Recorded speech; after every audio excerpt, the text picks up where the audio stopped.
Hoy vamos a continuar estudiando el Evangelio de Lucas en la porción donde nos quedamos la semana pasada, en el capítulo 4.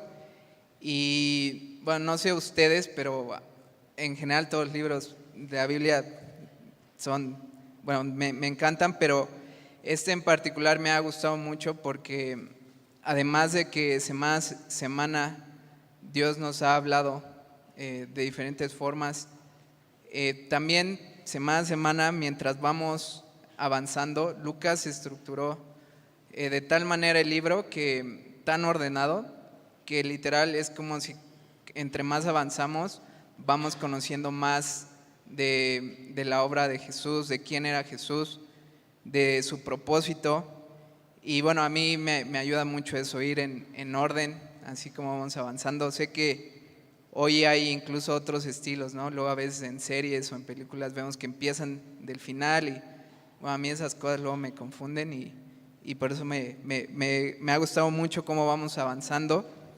Definitivamente no quisiera hacer una comparativa mal desproporcionada, ¿no? La Biblia no es un medio de entretenimiento, la palabra de Dios, pero mientras estudiaba la porción que hoy nos toca estudiar juntos, comentaba que pues no podía dejar de sentir esta sensación como cuando estás leyendo un libro o estás viendo una serie, que llega a ese punto en el relato que todo como que toma otro ritmo, como que se acelera, y definitivamente en esta porción es ese momento o esa sensación tuve. ¿Por qué? Pues recordemos un poco, en los primeros 3 capítulos es como que se ha venido anunciando como una preparación. Vimos desde el anuncio del nacimiento del Señor Jesús, el anuncio del nacimiento de Juan el Bautista y cómo venía a preparar el camino. Seguimos avanzando, vimos algunos primeros encuentros de personas con Jesús ya siendo un bebé, a Ana, a Simeón. Justo cuando tuve la oportunidad de estar por acá con ustedes, vimos esta escena en la juventud o niñez, a los 12 años de Jesús, cómo sus padres no lo encuentran, y cuando lo encuentran dice: ¿por qué me buscaba? Y se estaba en los asuntos de mi padre. Y hemos avanzado, vimos cómo fue bautizado y el Espíritu descendió sobre él. Y incluso la semana pasada vimos cómo fue lleno del Espíritu, fue llevado al desierto, enfrentó la prueba, la tentación, y salió victorioso. Y todo esto ha sido como esta preparación, estos preámbulos para este momento que, permítanme quizá llamarlo así, es el arranque oficial del ministerio de Jesús, el ministerio público de Jesús. Y pues bueno, Dios a partir de este momento, a través de este relato, nos va a permitir ver el cumplimiento de muchas profecías, el cumplimiento de mucho que se había anunciado desde antes de Jesús, milagros, haciendo milagros. Y es por ello que les decía que es este punto, esta sensación que tuve. Y bueno, sin más preludio, si me acompañan a orar para que justo Dios, a través de este texto que vamos a estudiar juntos, nos hable. Señor, te damos gracias por lo que decíamos, Señor. Tu palabra hoy se sigue exponiendo en diferentes iglesias, en diferentes lugares, y eres tú, Señor, dándote a conocer. Te pedimos que seas tú hablando a nuestras vidas, que seas tú el que nos enamora, Señor, como cantábamos hace un momento, que nos transforma, que tu palabra cumpla su propósito en nuestras vidas, y te damos la gloria en este tiempo, Señor. Amén. Pues listo, hermanos, si me acompañan a leer justo en donde nos quedamos la semana pasada, vamos a leer en Lucas capítulo 4, del versículo 14 hasta el versículo 30. Y si ya están por ahí, comenzamos a leer los 2 primeros versículos. Dice: y Jesús volvió en el poder del Espíritu a Galilea, y se difundió su fama por toda la tierra de alrededor, y enseñaba en las sinagogas de ellos y era glorificado por todos. Y bueno, no sé si tienen de estas Biblias que tienen títulos previo a algunos versículos. En los originales estos títulos no venían, se añadieron para justamente nosotros tener una estructura o entenderlo mejor. Y si tienen de estas Biblias, probablemente o muy seguramente dice: Jesús principia su ministerio, antes de estos versículos que leímos. Y bueno, esta palabra ministerio, no sé si les pasó o les pasa en este momento, a mí me sucedió, que la palabra ministerio no la entendía totalmente. Escuchaba, ¿no? El ministerio de alabanza, el ministerio de Club Semilla, el ministerio de Batitas, y no lo entendía, pensaba, no sé, se escuchaba una palabra muy como espiritual, y más tarde alguien me explicó que era algo muy, muy sencillo, ¿no? Es un servicio. Entonces podríamos entender que este momento es justo cuando Jesús principia su servicio público. Y bueno, ¿cuál era el servicio de Jesús? ¿Qué comenzó a hacer? Lucas no nos da demasiado detalle, él resume en estos 2 versículos, lo resume bastante, pero lo que sí nos deja saber Lucas es que su servicio o su ministerio principalmente era el de la enseñanza. Dice que enseñaba en las sinagogas. ¿Pero qué enseñaba? Lucas, como les decía, nos resume, pero afortunadamente hay estos evangelios sinópticos. Le llaman sinópticos porque justamente puedes acomodarlos y ver estas mismas escenas, y tanto Mateo como Marcos describen este mismo momento. Se los voy a leer tanto en Mateo como en Marcos. En Mateo 4:17, este momento dice que desde entonces comenzó Jesús a predicar y a decir: arrepentíos porque el reino de los cielos se ha acercado. Esta misma escena en Marcos, en capítulo 1, 14 y 15, dice: después que Juan fue encarcelado, Jesús vino a Galilea, predicando el evangelio del reino de Dios, diciendo: el tiempo se ha cumplido y el reino de Dios se ha acercado, arrepentíos y creed en el evangelio. Entonces, esto es lo que hacía Jesús. Enseñaba en las sinagogas, pero esto enseñaba acerca del arrepentimiento, del reino de Dios, predicaba el evangelio. Y en esto consistía su servicio. Y perdonen que haga referencia quizá a la ocasión anterior que estuve por acá, pero hablábamos de los asuntos de su padre, los negocios, y podríamos decir que estamos viendo de lleno a Jesús en los negocios de su padre, su ministerio. Y quisiera un breve paréntesis, abrirlo aquí. No sé si se percataron, pero al inicio del versículo 14 nos dice que volvió en el poder del Espíritu a Galilea. Galilea era toda una región.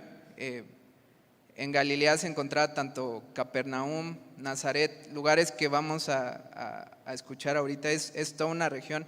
Ahí comienza su ministerio, y de hecho gran parte de su ministerio o su servicio lo realizó en esta región, pero dice que lo hizo o volvió en el poder del Espíritu. Es decir, Jesús comenzó su ministerio o su servicio en el poder del Espíritu, y creo que hace semanas ya se tocó este tema, sobre todo cuando fue bautizado y descendió el Espíritu sobre él, pero siempre surge: oye, ¿es Jesús? ¿Necesitaba el Espíritu? Si es el mismo Dios, es todopoderoso.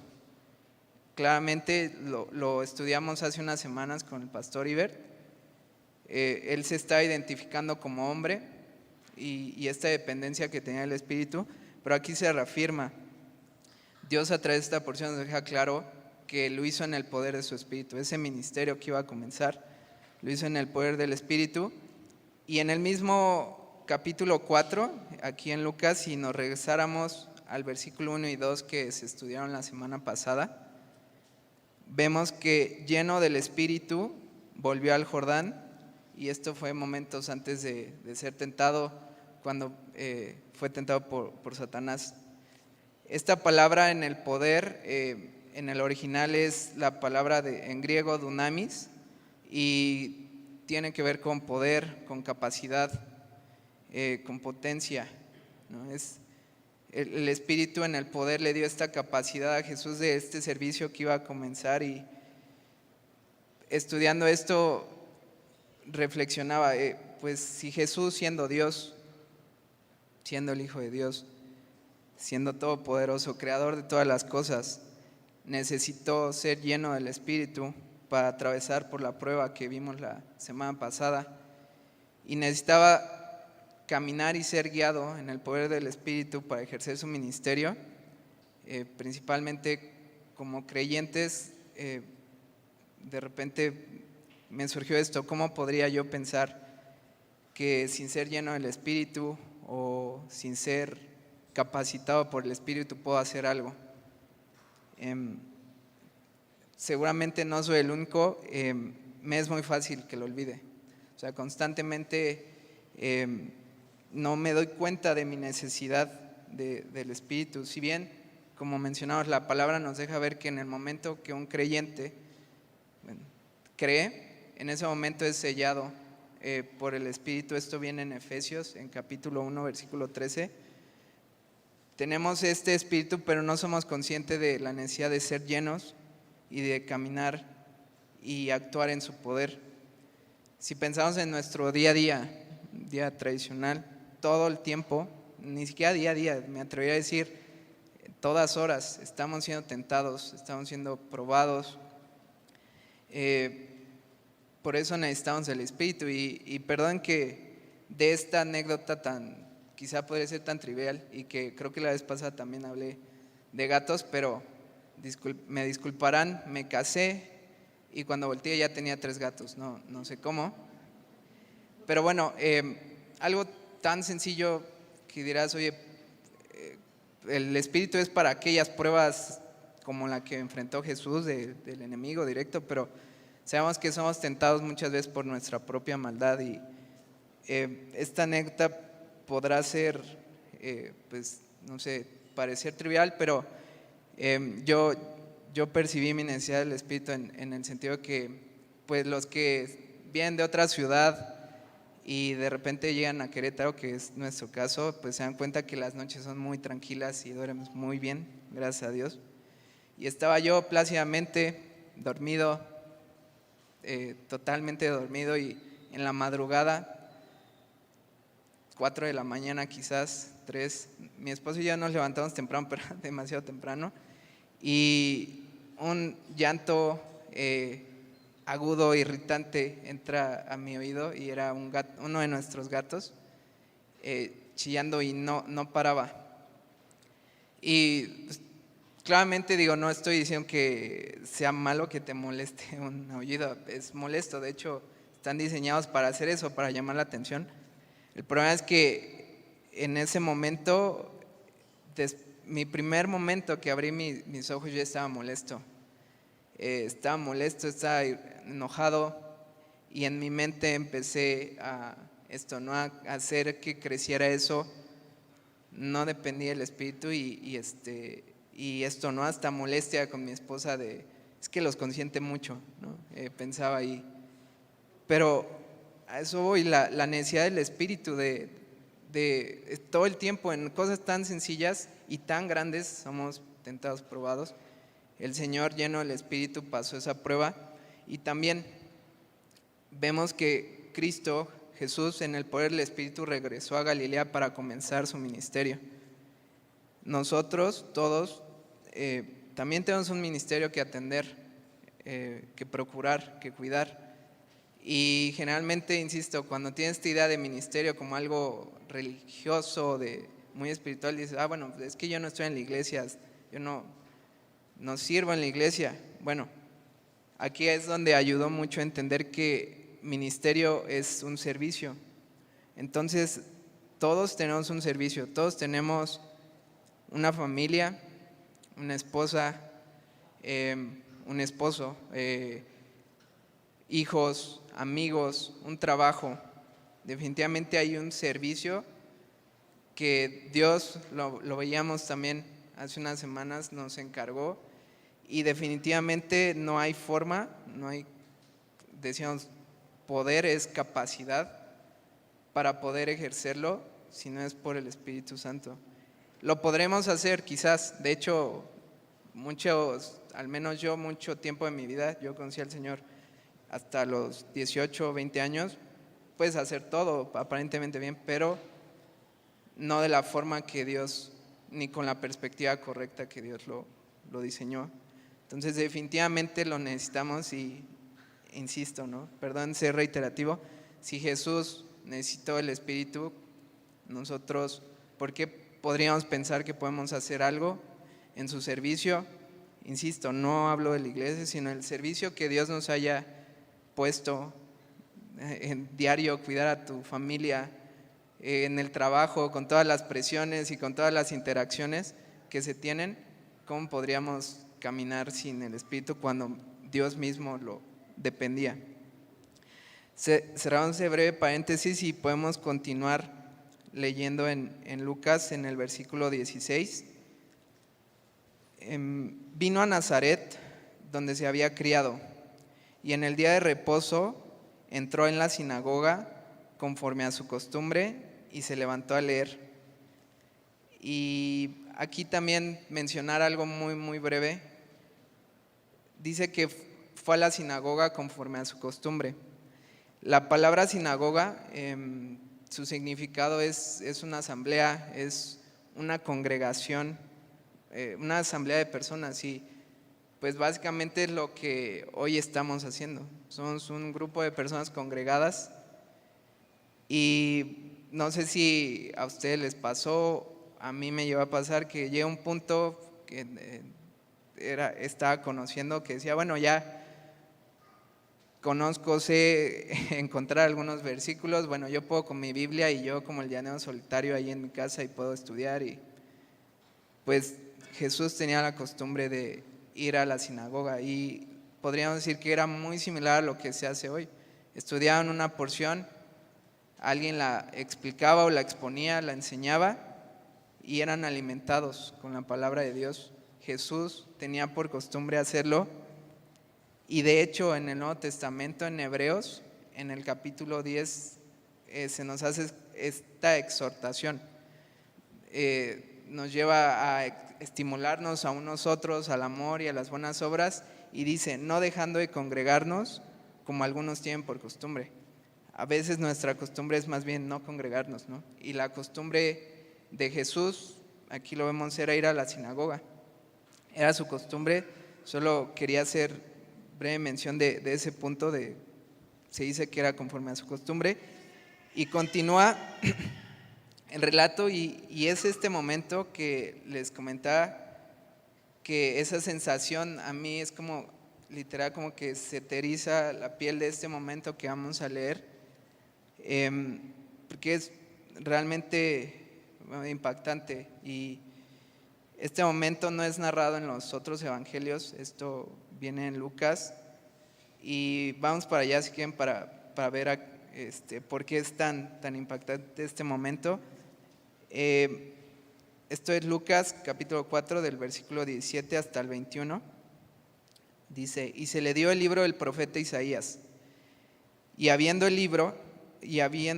abierto el libro, halló el lugar donde estaba escrito, el Espíritu del Señor está sobre mí, por cuanto me ha ungido para dar buenas nuevas a los pobres.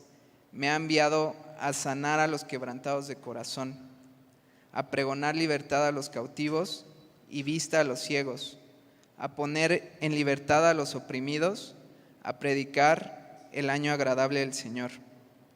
Y enrollando el libro, lo dio al ministro y se sentó. Y los ojos de todos en la sinagoga estaban fijos en él.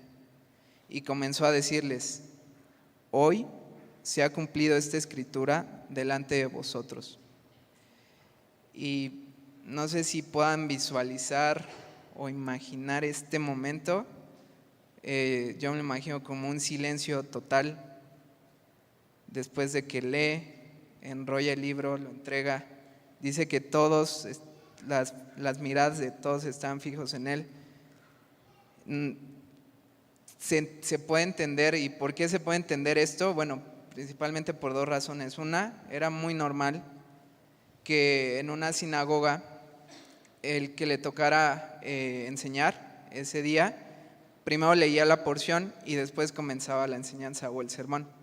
Entonces Jesús lee la porción y claro, todos están esperando qué va a enseñar de la porción, y por eso se entiende que todos estaban con la mirada fija, ¿no?, para ver qué iba a continuar diciendo. Pero también creo que al escuchar esto, el cierre de hoy se ha cumplido esta escritura delante de vosotros, de repente seguramente los que estaban ahí es de ¿cómo? ¿Escuchaste lo mismo que yo? Entendamos que es personas que han escuchado esto, están estudiando el Pentateuco, quizá los profetas, y han escuchado esto, pero nadie les había dicho hoy se ha cumplido esto delante de vosotros. De repente es como no escuché bien quizá, y este momento de lo dijo.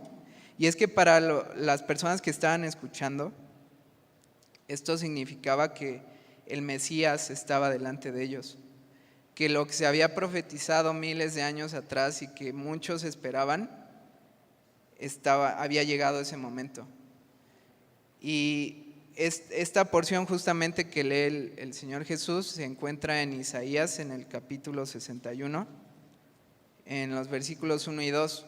Lee esta porción, es la porción que el Señor lee con ellos. Y es por eso que es impactante. Esta profecía les dice, está cumpliendo delante de ustedes. Y más adelante vamos a ver la reacción de las personas de su auditorio, digámoslo así, que lo escuchó en ese momento. Pero este momento no solamente fue impactante y era relevante para esos hombres en ese momento específico que estaban con él, sino que es totalmente relevante y vigente para nosotros hoy. ¿Y por qué? Bueno, porque ese cumplimiento, ¿por qué sigue siendo vigente? Porque a veces podríamos decir, bueno, es bueno para quien es pobre. Yo no soy pobre, ¿no? Claramente no habla de una pobreza material.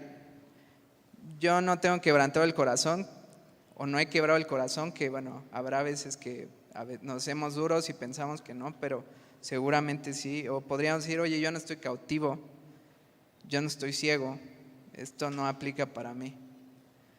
Pero permítanme compartirles lo que Dios a través de su palabra nos presenta estas dos realidades. Una, que la paga del pecado es muerte. Esta realidad está escrita en Romanos, en el capítulo 6, en el versículo 23, dice, porque la paga del pecado es muerte. Y la otra realidad que nos presenta Dios a través de su palabra es que todos somos pecadores. Es decir, como que a todos nos lleva a un solo grupo, en un solo paquetito. No hace como segmentos de, bueno, están los buenos, están los malos, los más o menos, no. Y esto lo describe también Pablo en el capítulo 3, en el versículo 10 de Romanos. Dice, como está escrito, no hay justo ni aun uno, no hay quien entienda, no hay quien busque a Dios. Y más adelante en el mismo capítulo 3, en el versículo 23 dice, por cuanto todos pecaron y están destituidos de la gloria de Dios. Y bueno, ante este contexto, en este contexto es que escuchar a Jesús pararse ahí y decir, hoy se ha cumplido esta escritura delante de vosotros, toma otro sentido, no es para esas personas que estaban ahí nada más. ¿Y por qué? Porque en este contexto podemos quizá entender que pues somos pobres espiritualmente, estamos en una ruina espiritual. No hay moneda que nos alcance para pagar el precio, ¿no? La paga del pecado es muerte. Se puede entender como que el salario del pecado, el salario es muerte. No hay nada que alcance, ni siquiera buenas obras. En una porción de la palabra dice que nuestras buenas obras son como trapos de inmundicia delante de Dios. También somos quebrantados de corazón. El pecado sin duda destruye. Muchos tenemos heridas por el pecado de alguien más, el corazón roto, y no solo eso, sino que hemos roto corazones también. Hemos lastimado a otras personas con nuestro pecado. El pecado, mientras leía esto, pensaba en estas granadas que dicen como de expansión, que salpica a todos, o sea, te destruye a ti, destruye a otras personas, y sin duda hay quebrantados de corazón. ¿Por qué también es relevante? Porque somos cautivos. Oye, pues yo soy libre, yo hago lo que quiera. Bueno, Jesús presenta esta realidad también en Juan capítulo 8, versículo 34. Dice: todo el que comete pecado, esclavo del pecado es. Esclavo es del pecado. También somos ciegos, evidentemente no hablamos de un sentido físico, sino espiritual. Y esto creo que lo podemos entender muy bien, o Isaías lo describe muy bien. En Isaías 59, lo van a proyectar, no es necesario que vayamos para allá, pero en Isaías 59, 10, describiendo Isaías la condición de Israel, que sabemos muchas veces Israel es esta representación, el pueblo de Israel, representación nuestra de nuestra condición. Dice: palpamos la pared como ciegos y andamos a tientas como sin ojos. Tropezamos a mediodía como de noche, estamos en lugares oscuros como muertos. Y finalmente, la última característica que menciona Jesús que viene a cumplir: libertad a los oprimidos.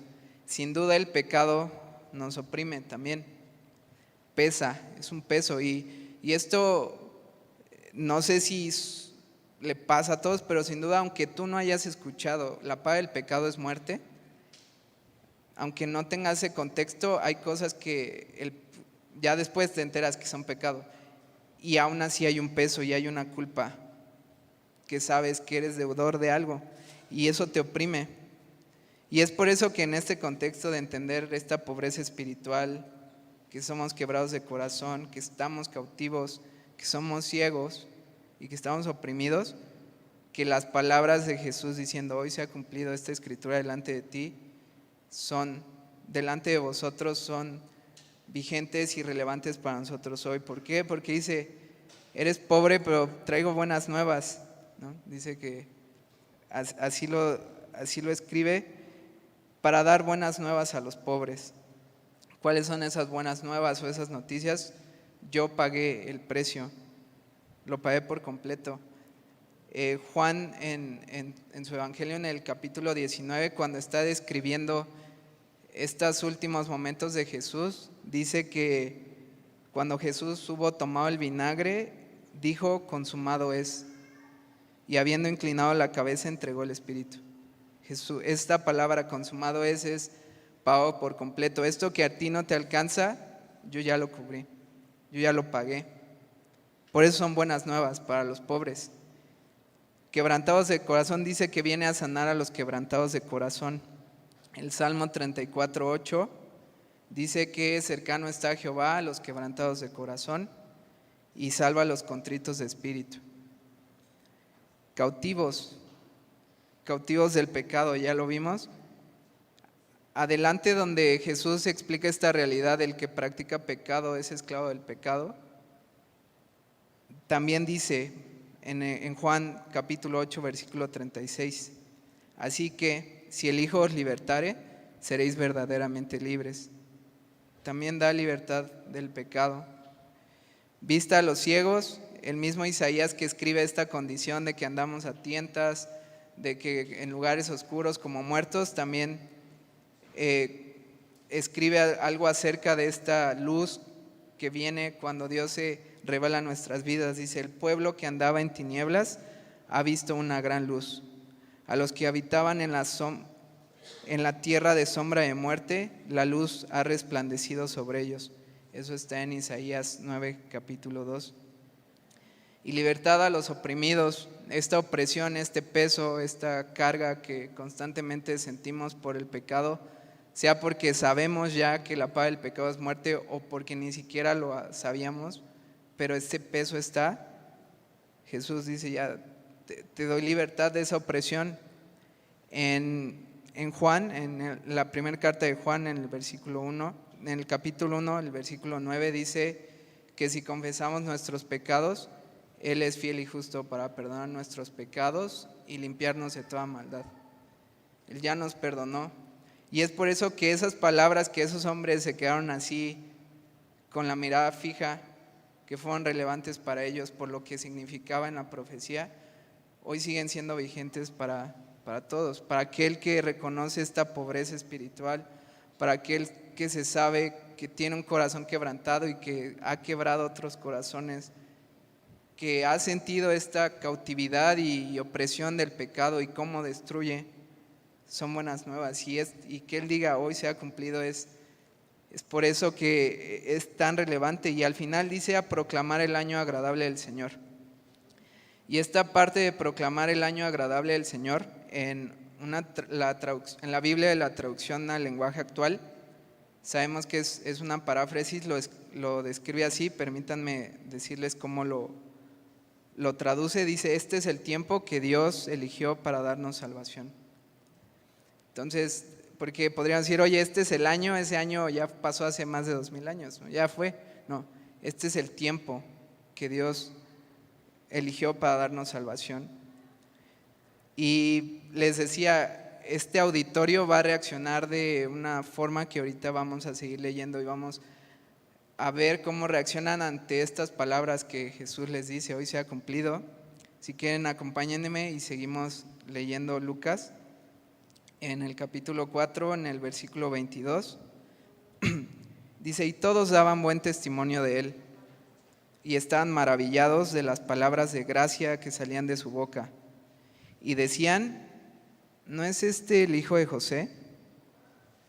Y no sé si ustedes se pueden identificar en esta parte, sobre todo cuando estas primeras veces que tienes acercamiento con el Evangelio, con lo que Dios ha hecho, te asombras. Muchas veces a mí me sucedió, claramente sentía que Dios me había hablado, pero había algo que en ese momento, a punto de dar el sí, Señor, soy un pobre, soy un cautivo, había algo que entraba una duda y decía: ¿es verdad? ¿Es a mí? Nada, esto no es para mí. Y estos hombres se asombraron, ¿no? Y se daban buen testimonio de él, están maravillados, pero al final decían: ¿no es este el hijo de José? En los otros evangelios, tanto en Mateo como en Marcos, que describen esta escena, vemos que preguntaban: ¿este no es el hijo del carpintero? No conocemos a su madre, es decir, no creían. Y después de esta escena vamos a ver cómo responde Jesús, digamos que es parte de su enseñanza. Y Jesús responde en el versículo 23. Él les dijo: sin duda me diréis este refrán: médico, cúrate a ti mismo. De tantas cosas que hemos oído que se han hecho en Capernaum, haz también aquí en tu tierra. Y es que aquí es donde entendemos que Lucas resumió bastante los versículos 14 y 15, porque solamente se nos dice en Lucas que enseñaba en las sinagogas, pero en los otros evangelios se nos describe que Jesús estuvo primero en Capernaum, enseñó ahí, dio muchas parábolas e incluso hizo milagros.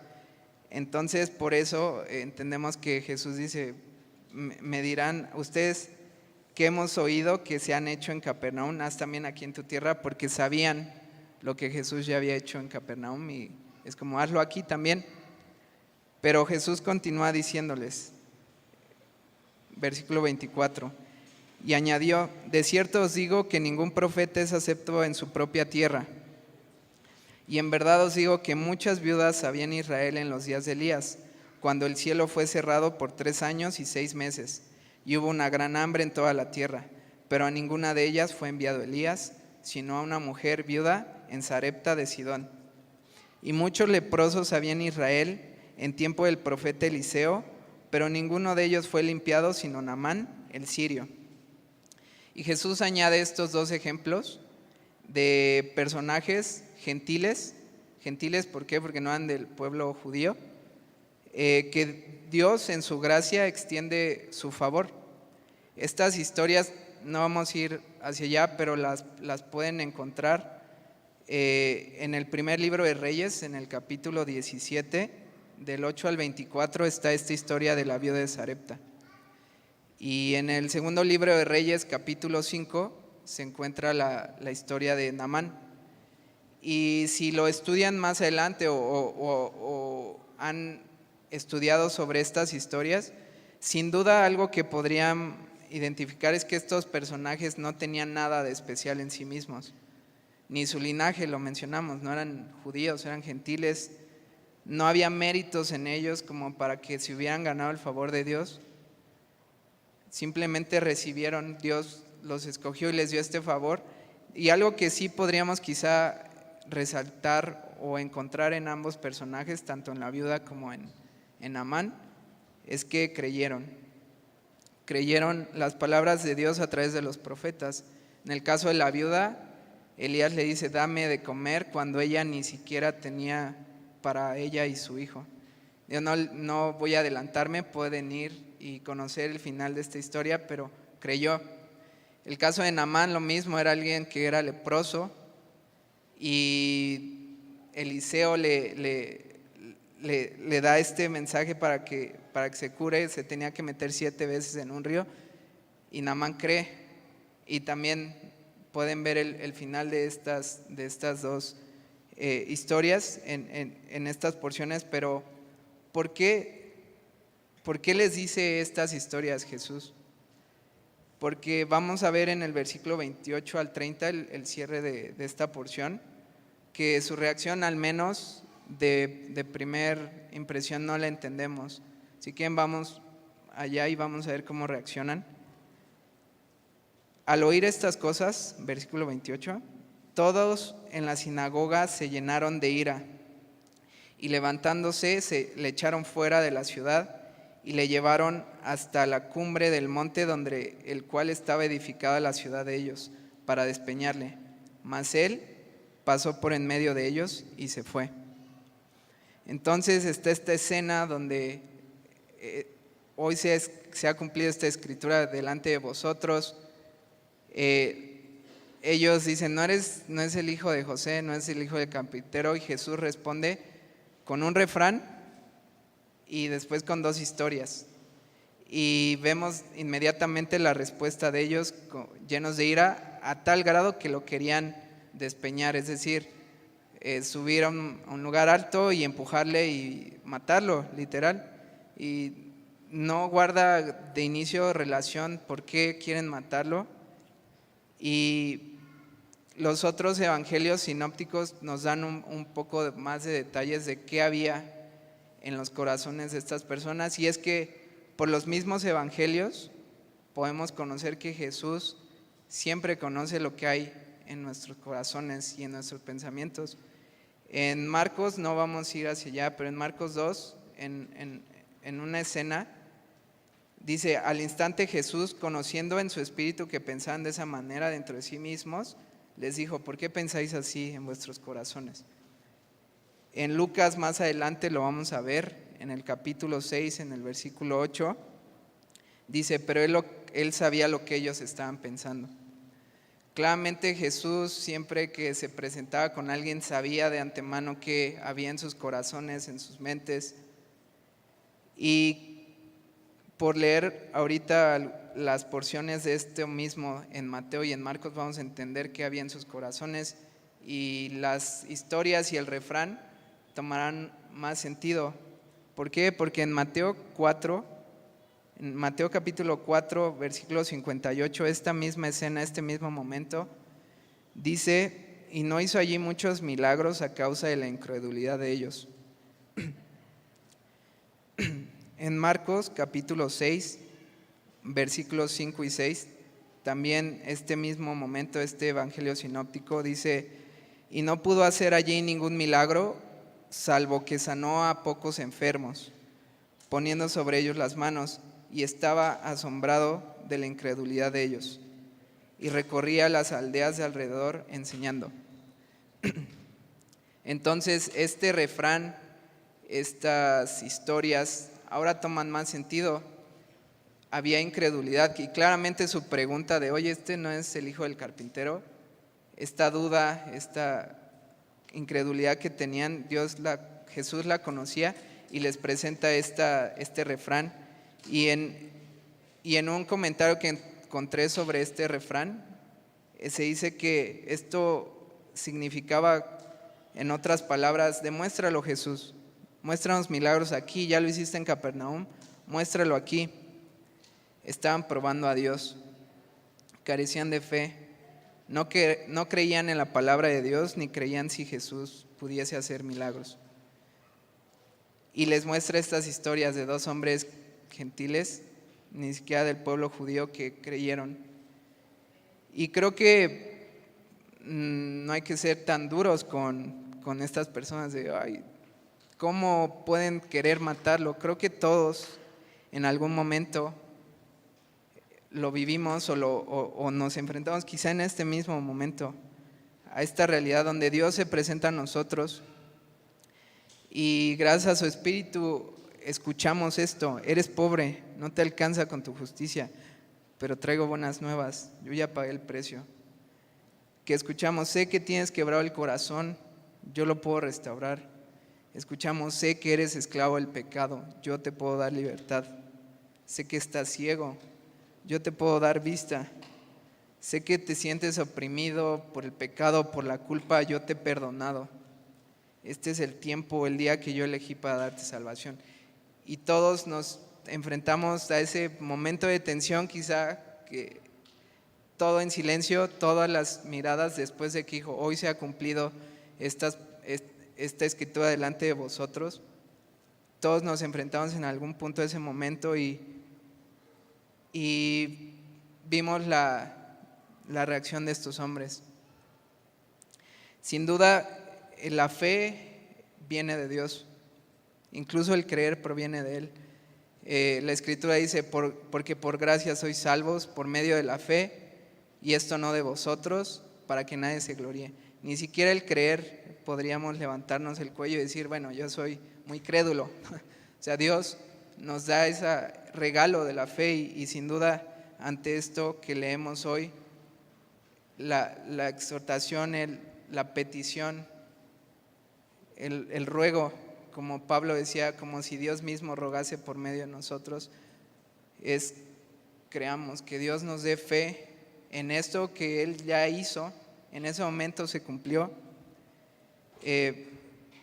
Si me acompañan y cerramos en Salmos 95, en el Salmo 95, los versículos 7 y 8, dice esto: porque Él es nuestro Dios, nosotros el pueblo de su prado y ovejas de su mano. Si oyereis hoy su voz, no endurezcáis vuestro corazón. Y hermanos, sin duda, estos hombres delante de Jesús mismo endurecieron su corazón. Roguemos al Señor que su Espíritu sea el que nos convenza de juicio de pecado, que sea el que nos convenza y hable a nuestros corazones, que nos dé este entendimiento de nuestra pobreza espiritual, nuestra necesidad de Él. Y estas noticias que para ellos fueron de enojo, de ira, para nosotros sean las mejores noticias que hemos recibido en nuestras vidas. Buenas nuevas. Ya no hay más precio que pagar, Él lo pagó. Él nos va a restaurar, Él nos puede dar libertad y Él nos dará vista. Que sean eso y si me acompañan a orar para que esto haga el Señor en nuestras vidas. Para quien a veces pensamos, ¿no? Esto es para quien nunca ha venido a la iglesia. Hay veces que yo muchos años fui a la iglesia, escuchaba y no entendía. El Señor se puede revelar en cualquier momento de nuestras vidas. Si alguien nunca ha recibido al Señor, que pueda escuchar claramente su voz y crea. Y si me acompañan a orar. Señor, te damos tantas gracias por tu palabra, porque es a través de ella que podemos conocerte de una manera que ni siquiera entendemos. Es tu palabra que parte de nuestros corazones y nos muestra quiénes somos y quién eres tú.